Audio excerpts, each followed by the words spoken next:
Bonsoir Ariane Chemin, bonsoir François Krug. Benalla et moi vient de paraître aux éditions du Seuil. Est-ce qu'on peut entendre la musique sur laquelle on est entré?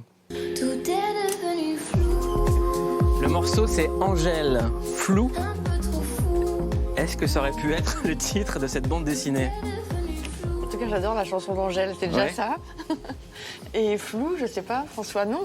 Non, c'est très clair, puisqu'on a fait une BD très claire pour le raconter. Qu'est-ce qui est clair et qu'est-ce qui est flou? Alors, ce qui est clair, c'est ce que Alexandre Benalla a fait pour se faire connaître, à savoir les violences policières, les violences déguisées aux policiers le 1er mai 2018. Ce qui est flou, c'est ses relations exactes avec Emmanuel Macron, pourquoi l'Élysée l'a protégé pendant tout ce temps-là, très longtemps. Et puis ce qui est flou, c'est ses activités privées dans le monde des affaires, qui fait encore l'objet d'enquêtes de la justice. En tout cas, ce qui est clair, c'est que pour moi, cette bande dessinée ne parle pas de Alexandre Benalla, mais d'Emmanuel Macron. On le voit sur la couverture. Emmanuel Macron en gros plan, avec sur son épaule un ange protecteur menaçant, qui est Alexandre Benalla.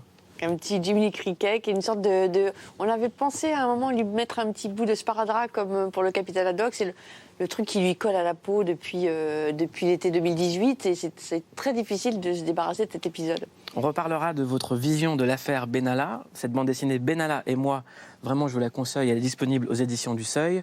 Chaque jour, un reportage, c'est l'heure de Click Report.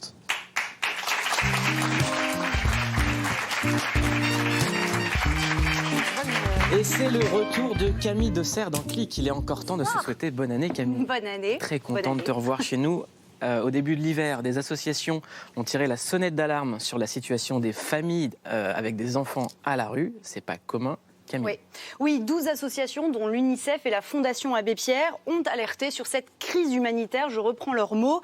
Des familles donc avec enfants qui dorment la nuit dehors un peu partout en France, faute de place suffisante en hébergement d'urgence. Votre journal, Le Monde, a publié hier un article sur ce sujet, se focalisant sur les jeunes mamans avec des nouveau-nés qui se retrouvent justement dans la rue. Alors nous, on a suivi une maraude de nuit avec le SAMU social de Seine-Saint-Denis, qui sont un petit peu les yeux finalement du 115 sur le terrain. Pour vous donner une idée, en Seine-Saint-Denis, le 115 reçoit environ 2500 appels par jour. Seuls 10% de ces appels sont décrochés. Et chaque nuit, une centaine d'enfants dorment dans la rue. On n'a pas de chiffre exact du nombre d'enfants, du nombre de familles qui dorment dans la rue en France. Parce qu'en fait, le 115 comptabilise uniquement les familles qui les appellent. Or, pour appeler le 115, d'abord, tout bêtement, il faut un téléphone. Il faut de la batterie également, parce qu'on peut parfois attendre 2 heures pour que quelqu'un réponde.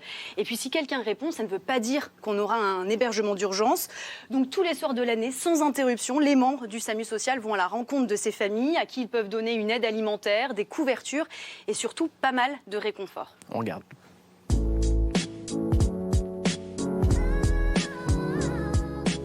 Ok, on roule. Donc là, on va commencer par l'hôpital Jean Verdier à Bondy, D'accord. donc où il y a plusieurs familles à l'intérieur. Quand vous dites des familles à l'intérieur, c'est des familles qui trouvent en fait un endroit où se réfugier la nuit. Voilà, c'est juste une mise à l'abri. Demain matin, vers 6-7 heures du matin, l'hôpital n'est pas un hôtel, donc on leur demande de partir, quoi. Je vais venir vous voir dans 2 minutes, c'est le SAMU social, on arrive. D'accord? Donc là, on va aller chercher les familles qui se trouvent à l'intérieur de l'hôpital pour pouvoir leur donner une prestation alimentaire.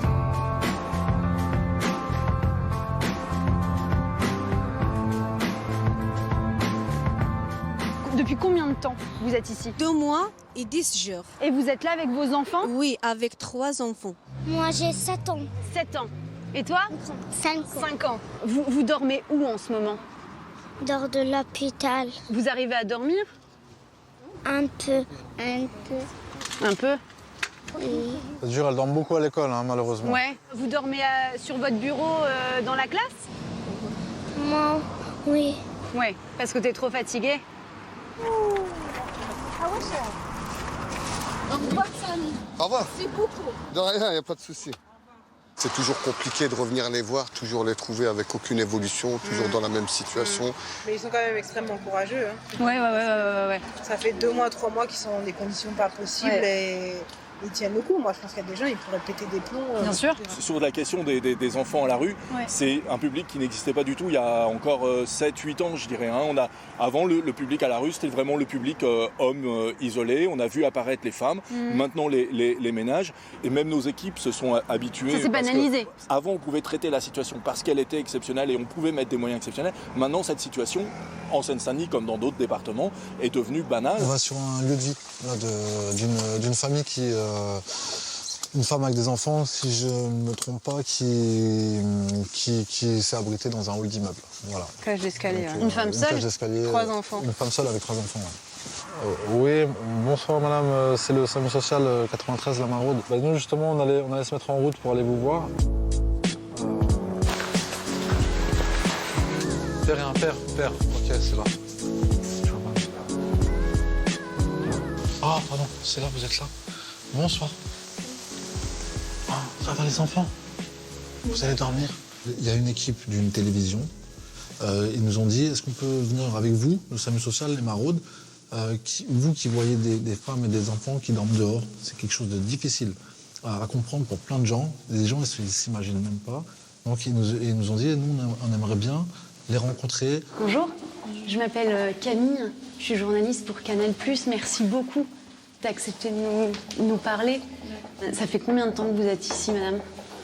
Ça fait plusieurs mois, ça fait beaucoup de temps qu'on tourne dans la rue. Et vous n'avez jamais eu l'opportunité avec le 115 de pouvoir avoir un logement d'urgence, d'être dans un hôtel? Jamais.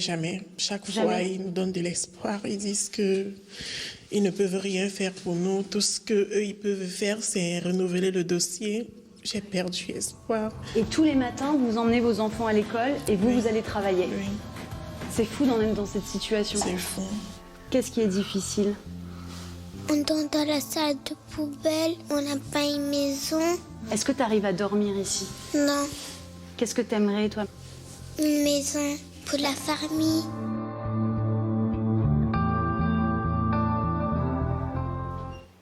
Donc on le voit, Camille, le 115 est débordé. Ouais. Qu'est-ce qu'on peut faire?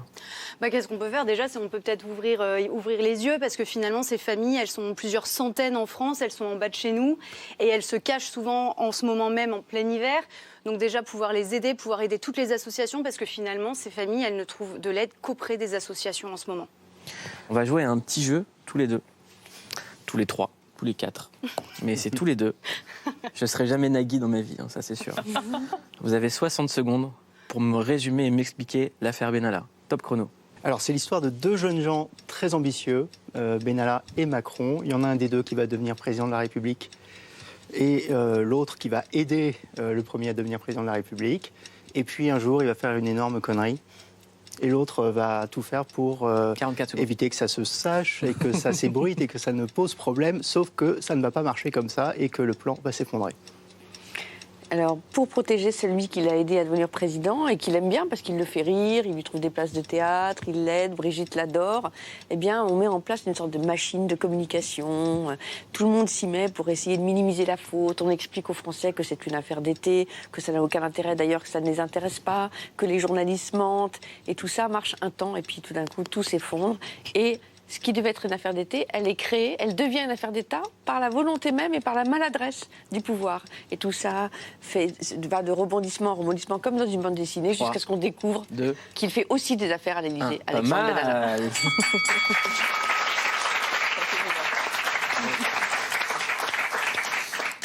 Le 12 novembre 2019, Alexandre Benalla a donné une interview aux médias Brut, à nos confrères qu'on salue, et il raconte à Karim Rissouli le moment où vous l'avez appelé, Ariane Chemin. Et le 18 juillet, vous recevez un coup de téléphone. Vous pouvez nous raconter, il est quelle heure, vous êtes où? Je ne sais plus exactement, mais je reçois un coup de téléphone où bonjour, vous êtes monsieur Benalla? Oui, c'est madame Chemin, Le Monde. La contre-escarpe, ça vous dit quelque chose? Je dis madame, si vous souhaitez, vous pouvez appeler le service de presse de l'Élysée. J'applique les consignes habituelles. On ne répond pas aux journalistes, on ne parle pas avec eux. Et je la dirige vers le service de presse. J'avertis tout de suite les conseillers concernés et voilà. Vous dites c'est une folle journée? Il se passe quoi quand vous montez dans la voiture et que vous entendez sur France Info votre nom en boucle, que vous voyez votre tête à la télé qui en non-stop, hein, ça on dirait qu'il ne se passe plus rien dans le monde. C'est quand même, on est chez les dingues.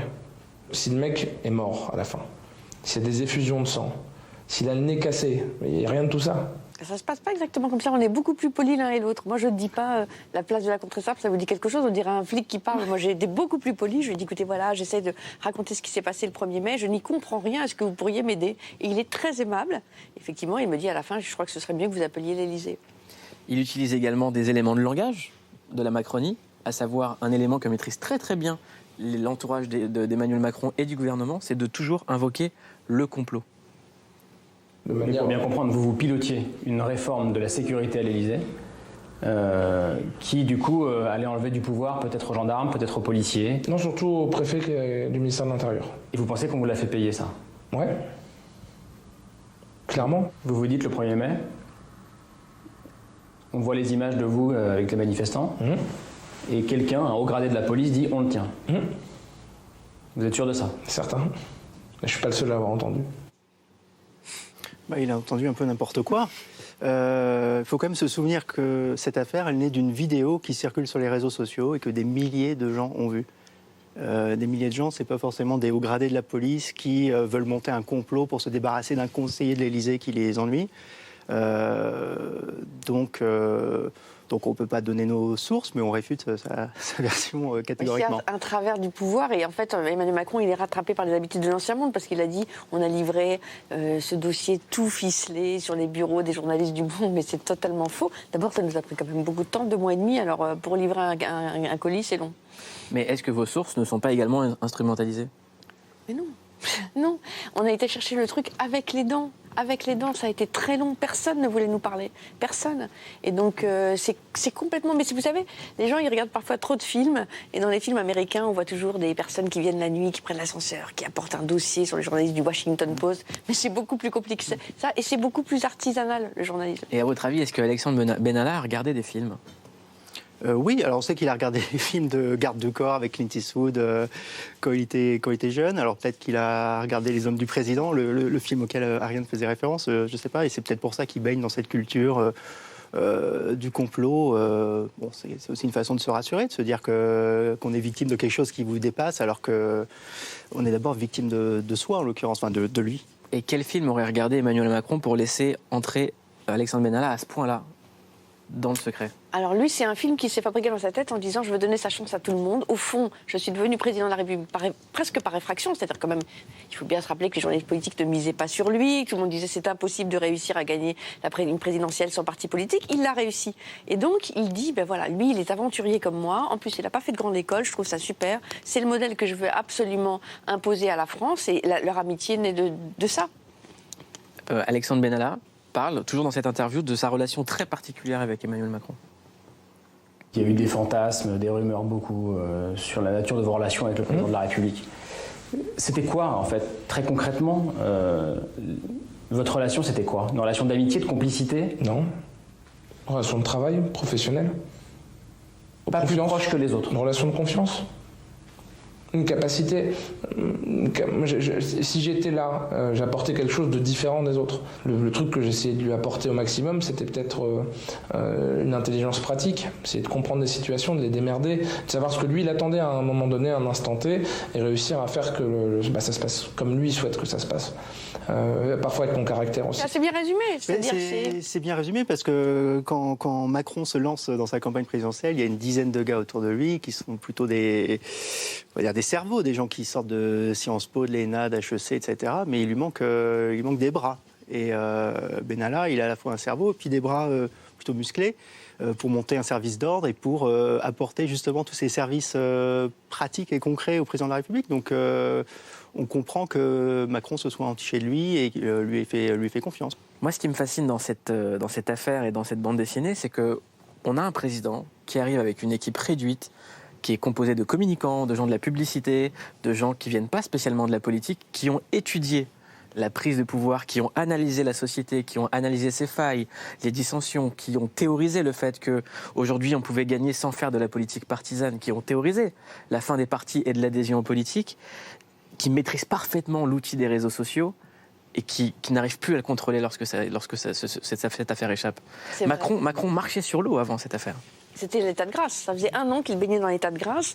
Tout semblait lui réussir, d'où cette espèce d'assurance qu'il a eue au début et ses conseillers aussi. Et c'est ça, au fond, qui leur a nui et qui les a plantés.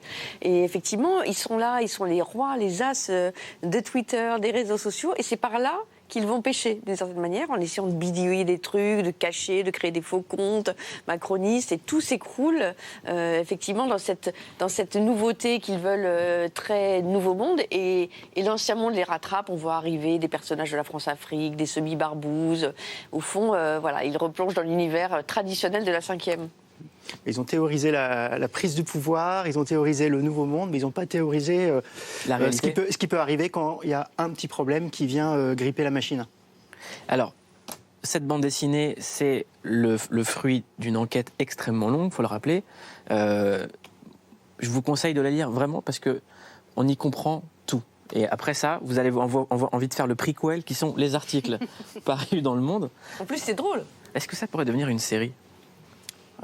C'est un personnage de série. Il a son petit mème. C'est-à-dire qu'en fait, si on en a fait une BD et pas autre chose, c'est que on voyait sur les réseaux sociaux les gens qui disaient mais c'est une bande dessinée, cette histoire, c'est un personnage de bande dessinée, parce qu'il y a des trucs complètement ridicules. Quand on pose avec un pistolet à eau, quand on se prend un œuf sur la tête, tout ça. Et en même temps, il est pas si ridicule que ça, parce qu'il déjoue les codes d'Internet. Bien sûr. Il devient un mème, c'est-à-dire que c'est toujours plus facile de faire passer une affaire sérieuse par l'humour ou par l'émotion. C'était le défi du livre. Vous avez raison. Il fallait montrer que c'était drôle, mais il fallait montrer que c'était grave aussi. Est-ce qu'on parle de quelqu'un qui a une intelligence exceptionnelle ? Parce que c'est ce qu'on aperçoit lorsqu'on lit la bande dessinée. On se dit, c'est quelqu'un qui est extrêmement intelligent et qui arrive à toujours rentrer par la porte, rebondir. Alors, exceptionnel, je ne sais pas, mais il est très intelligent, il sait s'adapter, il est très débrouillard. On raconte dans le livre, juste après les révélations, tout ce groupe de gens très intelligents, de l'ombre, des barbouzes, des intermédiaires, qui, eux, sont persuadés d'être très intelligents et qui le prennent un peu sous leur aile pour essayer de l'utiliser. Et finalement, c'est lui qui se montre plus intelligent qu'eux. Donc, en fait, il s'est fait aussi des ennemis auprès d'eux. Enfin, il a vexé pas mal de monde. Il est très malin. Mais en même temps, ça n'empêche que très malin, il a quand même fait une énorme bêtise le 1er mai 2018 qui était totalement évitable. Je reviens sur l'affaire Alexandre Benalla. Aujourd'hui, en 2020, on sort d'une rumeur qui était Alexandre Benalla va se présenter à la mairie de Saint-Denis. Est-ce qu'il a manipulé les gens en faisant croire ça ? Pas du tout, il y croyait. Nous, on n'y a pas cru. Et d'ailleurs, on n'en a pas écrit une ligne dans Le Monde, mais lui, il y a vraiment cru. Il recevait les journalistes par fournée dans les bars d'hôtels, les salons, toujours tout proche de l'Élysée, comme dans son inconscient, il voulait rester toujours près du prince. Et il leur racontait, il avait même demandé à un journaliste de suivre sa campagne pour en faire un documentaire. Et puis, je pense que la machine s'est grippée un peu aussi. Il y a eu une petite vidéo extrêmement difficile pour lui, où on voyait derrière un bar se faire prendre à partie en disant « Mais qui es-tu pour te présenter à Saint-Denis ?» Mais il s'était dit « C'est une ville communiste, et elle peut tomber, et c'est vrai, et pourquoi pas moi ?» Donc l'analyse de base est la bonne, encore une fois. Non, parce qu'il n'a pas réussi. D'abord, pour se présenter municipal, il faut 50 signatures, c'est difficile. Donc, il s'est un peu heurté à la réalité. Mais en fait, il s'est dit, je veux faire à l'échelon local ce qu'Emmanuel Macron, quand même son patron, son maître, son dieu, a fait à l'échelle nationale. Est-ce qu'ils sont toujours proches ? Je crois qu'ils ont pris un petit peu leur distance, contraint et forcé. Très longtemps, l'Élysée est resté proche de Benalla, l'a suivi, l'a protégé, l'a couvé pour essayer de lui trouver un job une fois qu'il a été viré de l'Élysée. Je pense qu'il y avait aussi la crainte qu'il dérape et qu'il pète les plombs. Donc il a été couvé. Puis à un moment, l'accumulation de scandales sur les contrats qu'il a pu signer ou signer via des copains avec des oligarques russes, etc. Ça a fait que l'Élysée a dû couper les ponts. Cette affaire, elle montre également autre chose. Dans les conséquences de l'affaire Benalla, dont on parle très très peu, c'est que c'est la première fois qu'on voit le caractère coercitif de la Macronie. Aujourd'hui, on commence à médiatiser les violences policières depuis les Gilets jaunes et depuis les récentes grèves. En banlieue, les violences policières, c'est quelque chose qui existe depuis longtemps, mais qui on a l'impression, pas été très prise au sérieux. Est-ce que maintenant, ça, c'est une des conséquences de l'affaire Benalla ? Disons que la chaîne de la contrescarpe, c'est pour ça qu'on y consacre 3 pages, les bagarres, comment ils interviennent, etc. C'est violent quand on regarde la vidéo que tout le monde a vue, c'est violent. Et c'est comme une sorte de signe annonciateur de ce qui va se passer 6 mois plus tard. Et c'est pas totalement anecdotique de dire. Par exemple, quand Emmanuel Macron se présente à la Maison de l'Amérique latine devant les députés, la garde des Sceaux, il dit s'ils ne sont pas contents, qu'ils viennent me chercher. Eh bien, c'est une phrase qu'on a retrouvée dans le dos des Gilets jaunes, par exemple. Et lors des premières grandes manifs violentes des Gilets jaunes en décembre 2018, eh bien, il voulait gagner l'Élysée pour aller le chercher. Donc, ça a fait écho dans l'inconscient populaire.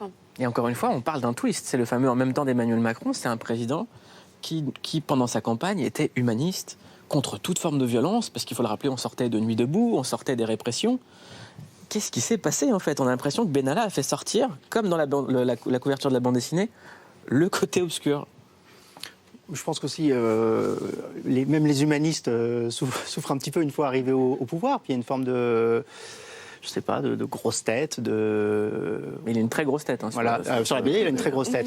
De décalage avec la réalité. Peut-être que Benalla aurait dû s'occuper davantage, aider davantage Macron à garder les pieds sur terre, je sais pas. Et puis il y a une autre conséquence aussi, c'est la première fois pendant toute la campagne, il a toujours flatté les journalistes, il n'a jamais eu un mot contre eux, contrairement aux autres candidats, comme Marine Le Pen, comme Jean-Luc Mélenchon, comme François Fillon. Et c'est avec cette histoire Benalla que tout d'un coup, il y a un virage dans sa relation avec les journalistes. Ils les détestent, ils disent les journalistes ne disent pas la vérité et ils ne les aiment plus. Mais comme d'habitude, si le monde va mal, c'est à cause de ceux qui en parlent. Bien sûr. Ariane Chemin, François Krug.